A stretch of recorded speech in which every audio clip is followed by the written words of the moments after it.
अस्सलामुअलैकुम। बोल न्यूज के साथ मैं हूं फराज अहमद और मैं हूं आपके साथ अनम जुल्फिकार। हेडलाइंस आपने जानी। बुलेटिन के आगाज में आपको खबर देंगे। मुआशी दर्जाबंदी के इदारे फिश ने पाकिस्तान के हवाले से अपनी रिपोर्ट में पेशगोई की है कि पाकिस्तान तहरीक इंसाफ के बानी मुस्तकबिल करीब में जेर हिरासत ही रहेंगे और पाकिस्तान की मौजूदा मुस्लिम लीगी हुकूमत 18 माह तक बरकरार रहेगी। ये हुकूमत ख़त्म हुई तो पाकिस्तान में टेक्नोक्रेट हुकूमत आएगी। पाकिस्तान के शहरों में मुजाहरे मुआशी सरगर्मियां मुतासिर कर सकते हैं। फिश रिपोर्ट के मुताबिक हुकूमत पाकिस्तान के मुश्किल माशी फैसले IMF के साथ प्रोग्राम की राह हमवार कर रहे हैं। पाकिस्तान की मैशत के लिए बैरूनी अदायगियों का दबाव माशी रिस्क है। ज़राअत के लिए सैलाब और खुश्क साली माशी रिस्क है। फिच के मुताबिक रवा माली साल के अख्ताम तक पाकिस्तान में महंगाई बढ़ने की शरह कम हो सकती है और रवा माली साल के अख्ताम तक स्टेट बैंक ऑफ पाकिस्तान से शरह सूद में कमी की तवक्को है। माशी दर्जाबंदी के इदारे फिच ने पाकिस्तान के हवाले से अपनी रिपोर्ट में पेशगोई की है कि पाकिस्तान तहरीक इंसाफ के बानी मुस्तकबिल करीब में जेर हिरासत ही रहेंगे और पाकिस्तान की मौजूदा मुस्लिम लीगी हुकूमत 18 माह तक बरकरार रहेगी। ये हुकूमत ख़त्म हुई तो पाकिस्तान में टेक्नोक्रेट हुकूमत आएगी। पाकिस्तान के शहरों में मुजाहरे माशी सरगर्मियाँ मुतासर कर सकते हैं। फिच रिपोर्ट के मुताबिक हुकूमत पाकिस्तान के मुश्किल माशी फैसले IMF के साथ प्रोग्राम की राह हमवार कर रहे हैं। पाकिस्तान की मैशत के लिए बैरूनी अदायगियों का दबाव माशी रिस्क है। ज़राअत के लिए सैलाब और खुश्क साली माशी रिस्क है। फिच के मुताबिक रवा माली साल के अख्ताम तक पाकिस्तान में महंगाई बढ़ने की शरह कम हो सकती है और रवा माली साल के अख्ताम तक स्टेट बैंक ऑफ पाकिस्तान से शरह सूद में कमी की तवक्को है।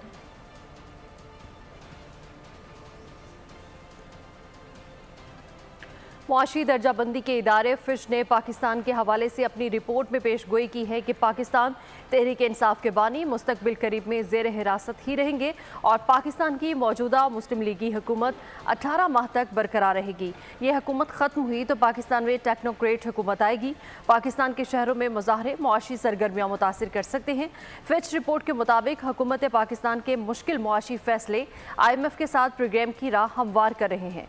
पाकिस्तान की मईशत के लिए बैरूनी अदायगियों का दबाव मुआशी रिस्क है। ज़राअत के लिए सैलाब और खुश्क साली मुआशी रिस्क है। फिश के मुताबिक रवा माली साल के अख्ताम तक पाकिस्तान में महंगाई बढ़ने की शरह कम हो सकती है। मज़ीद तफसीलात जान लेते हैं। बोल के नुमाइंदे उमर हयात खान हमारे साथ मौजूद हैं। उमर, इस रिपोर्ट के हवाले से मज़ीद बताइएगा, क्या पेशगोइयाँ की गई हैं इसमें? जी देखिए, जो फिच रिपोर्ट जारी की गई है आज, और उसमें ख़ास तौर पर जो अलार्मिंग सिचुएशन है वो पाकिस्तान के हवाले से बताई गई है। और वो अलार्मिंग सिचुएशन ये है कि पाकिस्तान में जो मौजूदा हुकूमत है वो 18 माह तक रहेगी और उसके बाद पाकिस्तान में जो टेक्नोक्रेट सेटअप है वो आएगा। और इसके साथ साथ अगर देखा जाए तो मुआशी दर्जाबंदी में ये ख़ास तौर पर रवा माली साल के अख्ताम तक पाकिस्तान में महंगाई बढ़ने की शरह कम हो सकती है। रवा माली साल पाकिस्तान की जो माशी शरह नमू है वो 3.2% रह सकती है। और इसके साथ साथ रवा माली साल के अख्ताम तक तवक्को है कि स्टेट बैंक शरह सूद को 14% पर लाए। और हुकूमत पाकिस्तान में बजट में मुश्किल तरीन माशी अहदाफ मुकर्रर किए हैं और जो हुकूमत है ख़ास तौर पर हुकूमत पाकिस्तान मालियाती खसारे को 7.4% से कम करके 6.7% पर लाना चाहती है। और हुकूमत पाकिस्तान के मुश्किल माशी फैसले IMF के साथ प्रोग्राम की राह जो है वो हमवार कर रहे हैं। पाकिस्तान की मईशत के लिए बैरूनी अदायगियों का दबाव मुआशी रिस्क है और पाकिस्तान की जो ज़राअत के लिए सैलाब और खुशहाली है वो माशी रिस्क है। और इसके साथ साथ पाकिस्तान के फरवरी के इलेक्शन में आज़ाद उम्मीदवारों को कामयाबी मिली, रिपोर्ट में यह बताया गया है, और जीतने वाले आज़ाद उम्मीदवारों को जेल में कैद बानी PTI की हिमायत हासिल। उमर हयात, बहुत शुक्रिया आपका तफसीलात के लिए। कराची में जानलेवा गर्मी, दर्जा हरारत 40 डिग्री सेंटीग्रेड तक पहुंच गया। शिद्दत 50 डिग्री तक महसूस की गई। शहर में 1 जुलाई के बाद गुज़श्ता रात रवां साल की दूसरी गर्म तरीन रात रही। महकमा मौसमियात ने कल भी गर्मी की शिद्दत बरकरार रहने की पेशगोई कर दी। कराची में फिर गर्मी कहर ढाने लगी। दिन भर सूरज आग उगलता रहा। शदीद हब्स के बाइस शहरियों के पसीने छूट गए। दर्जा हरारत 40 डिग्री सेंटीग्रेड, शिद्दत 50 डिग्री महसूस की गई। चंद मकामात पर बूंदाबांदी हुई। महकमा मौसमियात ने आइंदा 24 घंटों के दौरान गर्मी की शिद्दत बरकरार रहने की पेशगोई कर दी। शाम से उम्मीद है कि इसमें कमी आएगी, टेम्परेचर का कम होगा। आज जैसे 40 से ऊपर रहा, आने वाले कल को 38 तक जा सकता है। और कल शाम से उम्मीद है कि सी ब्रीज बहाल होगी तो फिर परसों से बाकायदा तौर पर मौसम ठीक हो जाएगा कराची का। 18 जुलाई को शहर में मानसून हवाओं का एक और स्पेल एंट्री देगा। कराची में 20 जुलाई से तेज बारिश मुतवक्के है। तो एक जानिब शदीद गर्मी तो दूसरी जानिब बदतरीन लोड शेडिंग के इलेक्ट्रिक के जुल्म सितम ने कराची वालों की जिंदगी अजाब बना दी है। आशुरा पर भी कई घंटे बिजली की बंदिश जारी रही। अपने पेट काट कर बिल भर रहे हैं, फिर भी बिजली नहीं मिलती कि इलेक्ट्रिक की बेहिसी पर शहरी फट पड़े।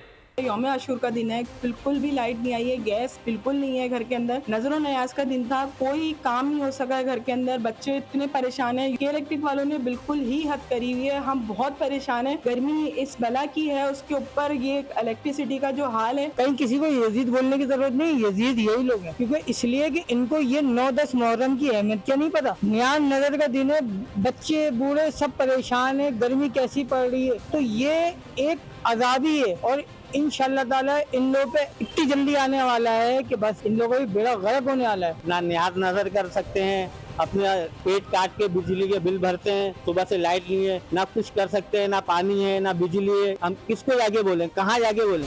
और खबर दें आपको, कराची के इलाके मेमन गोट में मैन होल में गिरकर 2 बच्चे जाँ बहक हो गए। अहले इलाका ने अपनी मदद आप के तहत 3 बच्चों को बेहोशी और जख्मी हालत में कुएं से निकाला। मजीद तफसीलात जानेंगे खुरम गुलजार की इस रिपोर्ट में। मेन होल के खस्ता ढक्कन ने 2 बच्चों की जान ले ली। कराची के इलाके मलिर मेमन गोट खोसा मोहल्ले के मेन होल का ढक्कन टूटने से 2 बच्चे जाँ बहक हो गए। मुतवफ़ी 9 साला हसनैन के मामू कहते हैं कि दोनों बच्चों की लाशें निकालने के बाद खुद बेहोश हो गया। अभी 1-2 बच्चे मर गए। अभी 3 घंटे के बाद अभी वो पानी नहीं हो रहा, अभी तक खतरा है, अभी भी बच्चे इसमें अंदर होंगे। मुतवफ़ी 11 साला तहा के नाना ने हुक्काम से सीवरेज सिस्टम बनाने की अपील की। ये घर से निकले थे तकरीबन 15 मिनट पहले निकले थे। 15 मिनट के बाद पता चला कि बच्चे आपके गिर गए हैं। हम भागते हुए गए तो उनको एक को निकाला पहले, तहा को बाद में निकाला, सेट हो गया। यहाँ इससे कबल भी कई वाकयात रोनुमा हो चुके हैं, जिसका हर बार सिर्फ नोटिस ही लिया गया। कैमरा टीम के साथ खुर्रम गुलजार, बोल न्यूज़, कराची। वादी नीलम में एक और ट्रैफिक हादसा। सयाहती मकाम रती गली जाने वाली जीप नाले में जा गिरी। अफसोसनाक वाक़े में 6 अफराद जाँ बहक और 8 जख्मी हो गए। वादी नीलम से मुमताज़ अहमद भट्ट रिपोर्ट करेंगे। वादी नीलम की खस्ता हाल सड़कों पर मौत का रक्स। ट्रैफिक हादसात में दिन ब दिन इजाफा। सयाहती मकाम रती गली जाने वाली जीप दवारिया नाले में जा गिरी। कराची, वजीराबाद, रावलपिंडी से सैरो तफरी के लिए आने वाले 6 सयाह जिंदगी की बाजी हार गए। 8 अफराद जख्मी हुए। सयाहती मकामात के रोड की खस्ता हाली महकमा शहरात और हुकूमत की कारकर्दगी पर सवालिया निशान है। अवाम भी सड़कों की अबतर सूरत हाल से शदीद नाला है। रती गली के रोड के हालात जरा देखे। खुदा की कसम, अगर मेरी गाड़ी हो, मुझे कोई 50,000 ही फेरे का दे, मैं फिर भी गाड़ी नहीं भेजूंगा। ऐसा रोड है इस वक्त। मैं ये समझता हूँ कि जिला नीलम एक पासमानदा इलाका है। आज जो सुबह से हादसा हुआ है, ये एक सवालिया निशान छोड़े जा रही है गवर्नमेंट आजाद कश्मीर के लिए। कीमती जानों के जिया को रोकने के लिए सड़कों की हालत बेहतर बनाकर ही हादसात में कमी लाई जा सकती है। ज़ियारत में दोज़ख तंगी के मुकाम पर सयाहों की गाड़ी गहरे खाई में जा गिरी। हादसे में 5 सयाह जाँ बहक हो गए, 2 जख्मी हैं। पुलिस के मुताबिक लेविस की टीम ने इमदादी सरगर्मियां शुरू कर दी हैं। लाशों और जख्मियों को DHQ अस्पताल मुंतकिल कर दिया गया है। हुकाम के मुताबिक मौजूद ना होने के बायस इमदादी सरगर्मियों में भी मुश्किलात का सामना है। सयाहों का ताल्लुक क्वेटा से है। खानेवाल में मोटरवे पर खौफनाक हादसा। M5 पर कार टैंकर की जद में आ गई। हादसे में कार सवार 3 नौजवान जाँ बहक हो गए। जाँ बहक नौजवानों की शनाख्त आतिफ, शिराज और उमर के नामों से हुई है। पुलिस के मुताबिक तीनों दोस्त मुल्तान से नारायण कागान जा रहे थे। उधर जामशोरो थाने में हैंड ग्रेनेड फटने से 3 पुलिस एहलकार जख्मी हो गए हैं। DIG हैदराबाद तारिक रजाक धारीजू के मुताबिक जामशोरो थाने में मौजूद पुराना हैंड ग्रेनेड फट गया, जिससे 3 एहलकार जख्मी हुए हैं। उन्होंने कहा कि ये दहशतगर्दी का कोई वाक़या नहीं बल्कि एक हादसा था। बॉम्ब डिस्पोजल स्क्वाड का अमला भी वाक़े की तहकीकात कर रहा है। सांगड़ में साबिक MNA हाजी खुदाबख्श नज़मानी का भतीजा अगवा। नौजवान क्रिकेटर रियाज नज़मानी को सांगड़ बाईपास सड़क पर गाड़ी समेत मुबैना तौर पर अगवा किया गया। ऐनी शाहिदीन के मुताबिक कार पर सवार मुसल्लह अफराद ने असलहे के जोर पर नौजवान को अगवा किया। वाक़े की इत्तला मिलते ही नज़मानी बरादरी के लोग जाए वक़ुआ पर पहुँच गए। तो साबिक स्पीकर कौमी असेंबली असद कैसर ने कहा है कि हमारे अरकान को उनके घरों से उठाया जा रहा है। कल रात जमशेद दस्ती के घर पर भी छापा मारा गया। पार्लियामेंटेरियन के साथ ऐसा रवैया रखा जा रहा है तो आम आदमी के साथ क्या सलूक हो रहा होगा। असद कैसर ने अपने पैगाम में कहा कि हमारे अरकान के खिलाफ कोई केस है तो अदालत में पेश किया जाए। उन्होंने कहा कि सुप्रीम कोर्ट के फैसले के बाद हुकूमत बौखलाहट का शिकार है। पाकिस्तान में हकीकी आज़ादी के लिए पार्लियामेंट के अंदर और बाहर मुकाबला करेंगे। तहरीक इंसाफ को दीवार से लगाने का सिलसिला अब बंद होना चाहिए।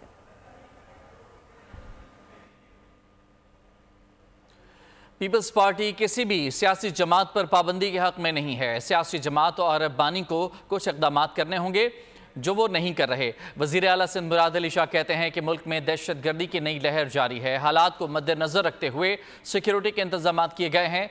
जुलूसों के अख्ताम तक सिक्योरिटी का जायजा लेते रहेंगे। जमात पे पाबंदी के हम कभी भी हक में नहीं रहे, ना रहेंगे, लेकिन उस सियासी जमात को, सियासी जमात के लीडर को अपने आप को एक सियासी जमात कहलाने के लिए वो स्टेप्स करने होंगे जो वो अनफॉर्चुनेटली नहीं कर सके। मैं इससे ज़्यादा आज आशूरा के दिन नहीं कहना चाहूँगा। इस जुलूस के अख्ताम तक इसका जायज़ा लेते रहते हैं और उसके साथ साथ जो इस वक्त मुल्क में सिक्योरिटी के हालात हैं उसको पेश नज़र रखते हुए सिक्योरिटी के बेहतरीन इंतजाम किए जाएँ। वैसे भी हमारे मुल्क में जो एक दहशत गर्दी की लहर नई दौड़ी है, आपको देखा होगा परसों और कल भी वाक़यात हुए खैबर पख्तूनख्वा में, उनसे निजात दिला और इस सारे काम में हुकूमत और सब इदारे मिलके इन दहशतगर्दों को ख़त्म करें। बन्नू छावनी पर हमला, Afghan deputy head of mission की दफ्तर खारिजा तलबी। बन्नू कैंट हमले पर पाकिस्तान का अफगानिस्तान से शदीद एहतजाजी मरासला Afghan deputy head of mission को थमा दिया।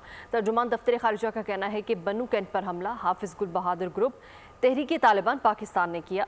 हाफिज गुल बहादुर ग्रुप अफगानिस्तान में मौजूद है। अबूर अफगान हुकूमत फौरी तौर पर मामले की तहकीकात करवाए। पाकिस्तान का अफगान सरजमीन पर दहशतगर्द गिरोहों की मौजूदगी पर तशवीश का इजहार। तर्जुमान ने कहा कि अफगान सरजमीन पर मौजूद दहशतगर्द पाकिस्तान की सलामती के लिए खतरा है। पाकिस्तान दहशतगर्दी के खिलाफ फौरी फैसला कुन कार्रवाई का मुतालबा करता है।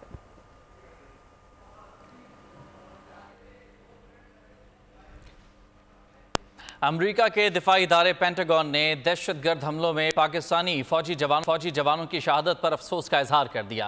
पेंटागन के तर्जुमान जनरल पैट्रिक राइडर ने कहा, लवाहिकीन से हमदर्दी का इजहार करता हूँ। पाकिस्तान को खित्ते में दहशतगर्दी के खिलाफ बड़ी जंग का सामना है। इंसदाद दहशतगर्दी के लिए अमेरिका और पाकिस्तान माजी में भी काम कर चुके हैं। गजा की बात करें तो दहशतगर्द इसराइल की जानिब से फ़लस्तीनियों की नस्ल कुशी जारी है। इसराइल बर्बरियत से 24 घंटों में मज़ीद 81 फ़लस्तीनी शहीद और मुतादिद ज़ख्मी हो गए। अक़वाम मुत्तहिदा के ज़ेर इंतज़ाम 8 स्कूल्स को 10 दिनों में निशाना बनाया गया। इसराइल की स्कूल्स पर बमबारी से अब तक 600 के करीब फ़लस्तीनी शहीद हो चुके हैं। इसराइली दहशतगर्दी से अब तक शहीद फ़लस्तीनियों की तादाद 38,800 तक जा पहुँची है, जबकि ज़ख्मियों की तादाद 89,364 तक पहुँच गई।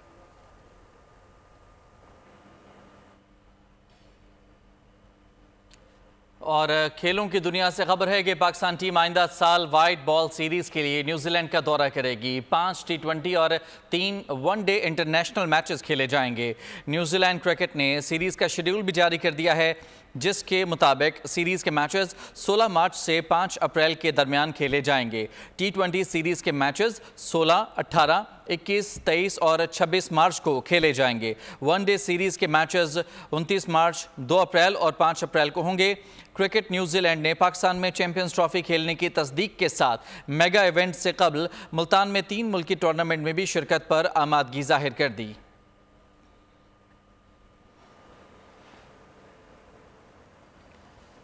और इसी के साथ न्यूज़ बुलेटिन से फिलहाल इतना ही। मज़ीद खबरों और अपडेट्स के लिए विजिट कीजिए हमारी वेबसाइट bolnews.com और देखते रहिए बोल न्यूज़।